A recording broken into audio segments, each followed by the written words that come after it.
ওদের ট্রেকিং চালু, তাই তো নাকি? হ্যাঁ।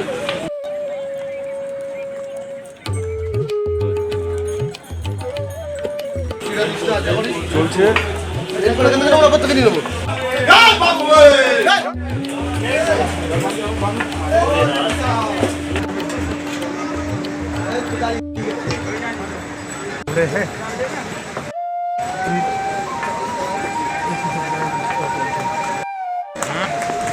অবিলম্বে বাবার জয়ধ্বনি দিয়ে আমরা ট্রেকিং চালু করে দিয়েছি। অনেক ভক্ত সমাবেশ আপনারা দেখতে পাচ্ছেন, খুব এক্সাইটেড। রাস্তায় কোথায় কী হচ্ছে কী না হচ্ছে আপনাদের সাথে টোটাল ভিডিওটি শেয়ার থাকছে। আমরা গৌরীকুণ্ড থেকে ট্রেকিং চালু করেছি ভোর 6টা থেকে, সেইভাবে চলছি আমরা। এই যে রাস্তায় চলার পথে আমার সাথে এই একটি ভাইয়ের দেখা হলো। দেখুন ভাইটি কিভাবে পিঠে বয়ে নিয়ে কোল্ড ড্রিঙ্কস নিয়ে যাচ্ছিল, আপনি দেখতে পারলেন। আমার আরও একটু আছে এই যে সামনে। অ্যাকচুয়ালি আমাদের যে চলার পথে এত উঁচুতে যে একটু খাবার পানীয় জল যে পাওয়া যাচ্ছে, এটা এদের দৌলতে। এরা খুব কষ্ট মেহনত করে এই এত 1000 কিলোমিটার উপরে এই খাবারগুলো পৌঁছে দেয়, যার জন্য একটু কস্টলি হলেও যে আমরা ওখানে পাচ্ছি জিনিসটা, এটা অনেক। যাই হোক, আমরা গৌরীকুণ্ড থেকে 3 কিলোমিটার পথ অতিক্রম করে চলে এসেছি। এর মধ্যে আমাদেরই এক সহযাত্রী, তার একটু অসুস্থতার কারণে, সেরকম বেসিক্যালি কিছু না, তার একটু পা হাত পা ব্যথা হয়ে গেছে। স্বাভাবিক অনেক উঁচুতে 3 কিলোমিটার খেয়ে এসছে, তার জন্যই একটু ঘোড়ার দাম কষাকষি। আপনারাও চেষ্টা করবেন যে আগে থাকতে ঘোড়ার দামটি সিলেক্ট করে নেওয়ার। ভালো করে তুলে নাও, ভালো কি বলছিস? 2500 দিলে কমপ্লিট হয়ে যাবে, তাই তো? হ্যাঁ, ওটা ব্যাগগুলো নাও। টাকা কি?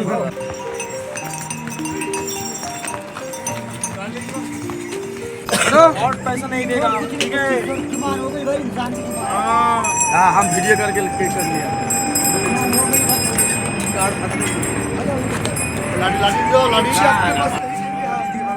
যাই হোক, এখন যে তাদের যে ভালো মানুষটা দেখছেন ঘোড়াওয়ালাদের, পরে কিন্তু এই ভালো মানুষটা থাকে না। আমাদের ডিল পর্ব শেষ হয়ে গিয়ে এখন ঘোড়ার পিঠে ওঠা, আবার নতুন করে ট্র্যাকিং চালু হচ্ছে। আবার রাস্তায় কোথায় কি হচ্ছে আপনাদের সাথে শেয়ার থাকছে, আপনারা অবশ্যই ভিডিওটার সাথে যুক্ত থাকুন। চলার পথে আপনাকে এত সুন্দর সুন্দর প্রাকৃতিক দৃশ্য আপনাকে দাঁড় করিয়ে দেবে, সেটা সত্যি না এখানে আসলে বোঝা যাবে না। এর জন্য আপনারা যত তাড়াতাড়ি পারবেন ছুটতে চলে আসুন কেদারনাথ। সঙ্গে থাকুন, আরো সামনে আরো কিছু থাকছে। জয় শ্রী কেদার। তো চলুন আমরা প্রাকৃতিক সৌন্দর্য উপভোগ করি। আপনার চলতে চলতে পথের এই যে ক্লান্তি, এই ক্লান্তি আপনাকে এই প্রাকৃতিক শোভা দূর করে দেবে। রাস্তায় দেখতেই পাচ্ছেন ঝাড় দেওয়ার কাজ চলছে, যেহেতু ঘোড়া খচ্চর গাধা এদের যে চলাচলের যে রাস্তা, এরা যে পটি করে সেই পটি শুকিয়ে রোদ্রে শুকিয়ে মানুষের পায়ে এগুলো ধুলো হয়, তার জন্যেই এরা রাস্তার উপরে যাদের দোকান আছে তারাই এগুলো বেসিক্যালি করে। তার সঙ্গে সরকারি কিছু লোক আছে, তারাও এগুলো পরিষ্কার পরিচ্ছন্ন করছে। একদমই তাই, আমরা ট্রেকিংয়ে চলছি, দেখতে পাচ্ছেন উপরের দিকে ঠেলে উঠছে। আস্তে আস্তে ধীরে ধীরে যত এগোচ্ছি, কেদারনাথের পথে এগোচ্ছি, আমাদের সাথে সব সহযাত্রীরা রয়েছে। রাস্তায় আর কোথায় কি হচ্ছে আপনারা অবশ্যই ফলো রাখুন।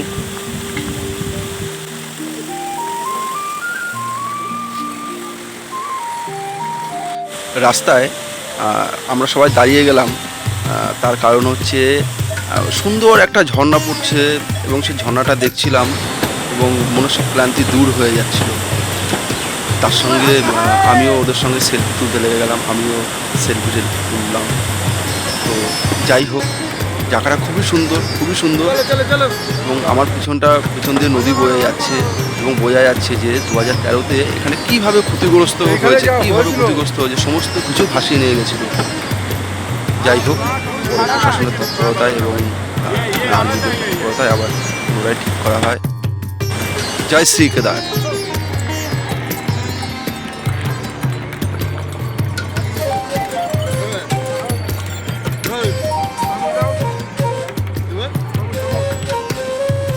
অলরেডি 6 কিলোমিটার পথ অতিক্রম করে এসে একটা ফলের দোকানে হোল্ড করা হলো। এখানে ভ্যারাইটিস কিছু ফল দেবে, 10-12টার মতন করতে। আর আপনার কাছ থেকে 50 টাকা নিয়ে নেবে।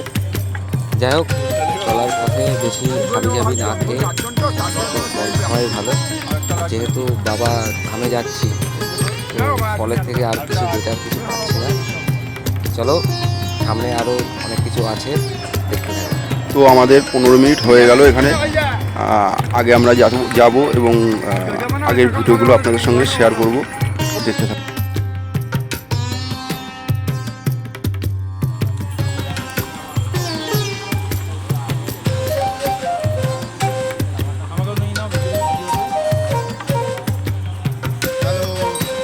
জয় বাবা কেদারনাথ, হর হর মহাদেব, হর হর মহাদেব।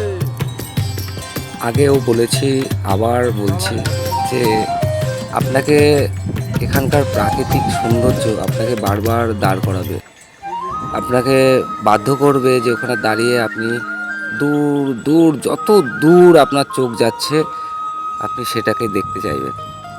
যাই হোক, আপনারাও একটু দেখুন। আমি তো আপনাদের দেখানোর জন্য এই ভিডিওটি শেয়ার করছি। সো এত সুন্দর প্রাকৃতিক দৃশ্য, সেটা এখানে না এলে বোঝা যাবে না। আমরা ট্রেকিং করছি, তার মধ্যেই দাঁড়াচ্ছি, প্রাকৃতিক দৃশ্য উপভোগ করছি।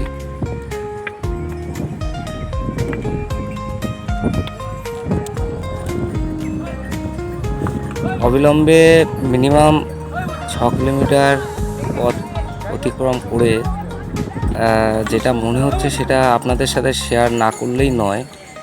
সেটা হচ্ছে আপনারা চেষ্টা করবেন আপনাদের সাথে বেশি জিনিস ক্যারি না করার। হ্যাঁ, সামান্য কিছু খাবার, কিছু হালকা জামা কাপড় বেশি ক্যারি করলে কিন্তু আপনাদের সেটা বয়ে নিতে খুবই কষ্ট হবে। এটা বেসিক্যালি বলার ছিল। যতটা পারবেন হালকা জিনিস নিয়ে উপরে ওঠার চেষ্টা করবেন, কারণ যত উপরে যাবেন তত অক্সিজেন কম, আপনার ক্লান্তি বাড়বে, মানে অনেক রকম নানান সমস্যা ফেস হতে পারে। যাই হোক, হর হর মহাদেব।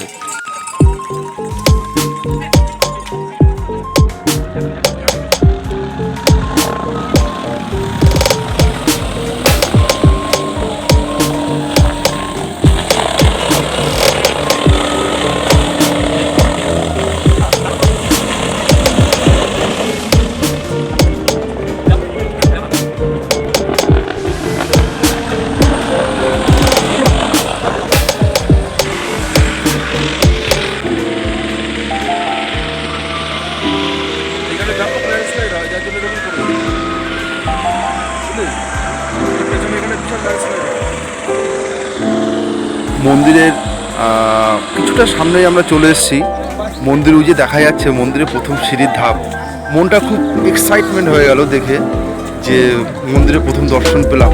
কেদারনাথ মন্দির, যার জন্য এত কষ্ট, যার জন্য এত পরিশ্রম, তো দেখেই চোখের থেকে আপন ইচ্ছায় জলটা বেরিয়ে আসলো, রোধ করতে পারলাম না। আমিও যেমন মন্দির থেকে খুব উপভোগ করছি, আপনারাও করবেন। দেখুন কতটা আপনারা এই 6 স্ক্রিন মোবাইলের মধ্যে আপনারা এই কেদারনাথ মন্দিরটাকে দেখতে পারবেন, জানি না। তো সবাইকে বলবো একবার আসুন এই উত্তরাখণ্ডে। তো দেখুন, চলুন। মন্দির চত্বরে এখন প্রচণ্ডই ভিড় আছে, কেননা মন্দির বন্ধ হতেই আর 1 সপ্তাহ বাকি আছে। এখন ভিড়টাও প্রচণ্ড বেশি, দর্শনার্থীদের প্রচণ্ড ভিড়। ঠান্ডাটাও তেমন পড়েছে, প্রচণ্ড জাঁকিয়ে ঠান্ডা পড়েছে। এখন 2-1 এরকম চলছে টেম্পারেচার। চারিদিকে প্রাকৃতিক পরিবেশটা দেখলে আপনার মাথায় কাজ করবে না যে হ্যাঁ সত্যি দেবভূমি, এটাকেই সত্যিই যেন দেবভূমি বলা হয়। ভোলেনাথ, বাবা মহেশ্বর, কেন যে এই জায়গাটা বেছে নিয়েছিলেন আপনারা না আসলে বুঝতে পারবেন না। তার জন্য সবাইকে অনুরোধ করবো একবার হলেও কেদারনাথে আসুন। এই মহেশ্বরের যে স্বর্গদ্বার সেটাকে একবার দেখুন, নিজের চোখে একবার উপভোগ করুন। চলুন আমার সঙ্গে সঙ্গে আপনারা একটু দেখুন।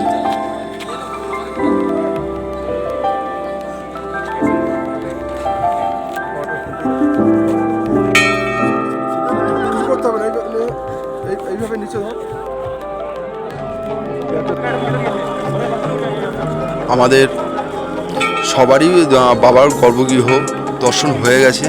আমরা সব সুন্দরভাবে বাবার গর্ভগৃহ দর্শন করেছি এবং নিচে যাওয়ার জন্য প্রস্তুতি নিচ্ছি। আমরা এক্ষুনি নিচের দিকে লাভা শুরু করব। এখন বাজে 9টা, আমরা 10টার দিকে নিচে লাভা শুরু করবো, কেননা আমাদের 5টার মধ্যে আমাদের গৌরীকুণ্ড ছেড়ে বেরিয়ে যেতে হবে। তা না হলে আমাদের গাড়ির ড্রাইভার গাড়ি ছাড়বে না, যেহেতু বদ্রীনাথ দিকে রাস্তা কিছুটা একটু টাফ আছে। দেখা যাক আমাদের রাত্রি রেস্টে আবার ওদিকে কোথায় গিয়ে পড়ে, সেহেতু আমাদের এখান থেকে যত তাড়াতাড়ি পারি আমরা এখান থেকে বেরিয়ে যাব। সবাই ছবি তোলার জন্য ব্যস্ত, কেউ ভিডিও করার জন্য ব্যস্ত। হ্যাঁ, সবাই গ্রুপ ছবি তুলছে।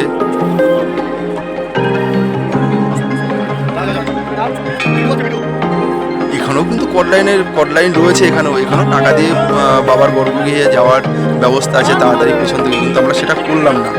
কেননা এত কষ্ট করে এসেছি, আমরা সবাই কষ্ট করে লাইন দিয়েই বাবার গর্ভগৃহ দর্শন করার চেষ্টা করব এবং করেছিও তাই।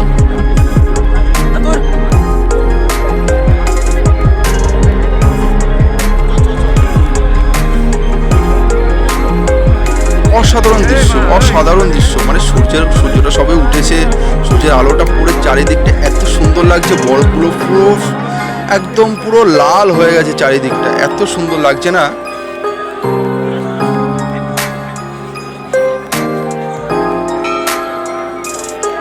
কালকে রাতে আমরা যে ট্রেনটায় ছিলাম, ট্রেনটাও একটু আমরা দামে নিতে হলো, কেননা প্রচণ্ড যেহেতু লোকের চাপ ছিল, এখানে সবাই আসছে। আজকে লাস্টের দিকে প্রায় সপ্তাহখানিক বাকি। আমরা যে ট্রেনটা নিয়েছিলাম সেই ট্রেনটা আমরা নিলাম, 5,500 টাকা পড়লো আমাদের। 8 জন ছিলাম আমরা একটা ট্রেনে, বড় ট্রেন ছিল। রাতে খাওয়া দাওয়ার বিশেষ কিছু ব্যবস্থা ছিল না, সামান্য কিছু ব্যবস্থা ছিল, তো তাই খেয়েছিলাম আমরা। যাই হোক, ভিডিওটি যদি ভালো লাগে তাহলে লাইক, শেয়ার, কমেন্ট অবশ্যই করবেন। আর কেদারনাথের পরবর্তী ভিডিওগুলো আমি এই চ্যানেলে আপলোড করব, ভিডিওগুলো দেখবেন। আশা করি ভিডিওগুলো ভালো লাগবে। চ্যানেলটি সাবস্ক্রাইব করে আমার পাশে থাকবেন। ধন্যবাদ।